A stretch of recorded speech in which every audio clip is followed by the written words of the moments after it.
AFTV, 2-0 to the Arsenal, professional performance. PSG, remember, I think someone just said it. We made them look very ordinary tonight. Yeah, we did, and I actually think they were a better side than I probably expected turning up here. I thought, for the most part, They've been unbeaten. Yeah, they were quite organised. I thought, with the ball, they made us work. They never looked like getting in behind.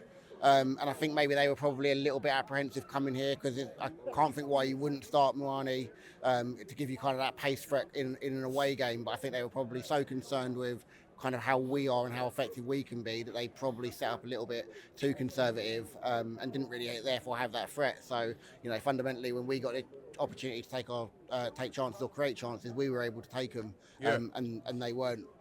Like you said, I think the first half was comfortable. I thought, we killed the game off.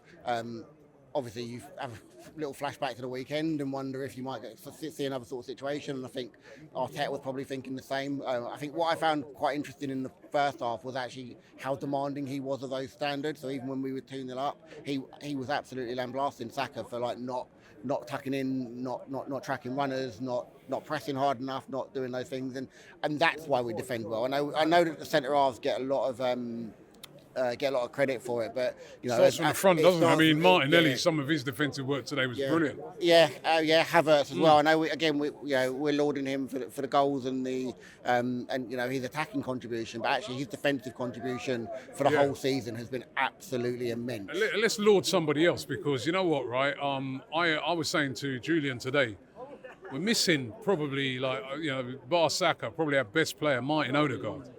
And this guy Trossard, he's stepped in, he's doing well. I mean, that assist today for the first goal was absolutely brilliant, and he's been brilliant. He just floats around the pitch, just making it happen. He just kind of he's acting as a bit of a connector at the minute. He's kind of just pulling everything together. He can kind of go in wide areas. Martinelli can come in. He can go really deep and pick up the ball. He reminds me a lot of like Santi Cazorla, just the way that he can kind of just turn on the sixpence and just kind of he's got a range of passing. When he's pressed, you never think he's gonna lose the ball. I think he's come in and done really, really well. I think he didn't start at the start of the season. I think he tried to make a bit of a point of that. Came in for a game, didn't necessarily have his best game, but actually when he's come in to kind of in that role, I think he's been very, very, very effective. And I think as a team we have been. And again, same for him. His defensive contribution is absolutely superb. And that's where it starts. Like you said, it starts at the front. And if we can kind of keep the pressure off the back four as much as possible, it makes everyone's job a bit easier. So again, professional performance. That's what you want in these sorts of games.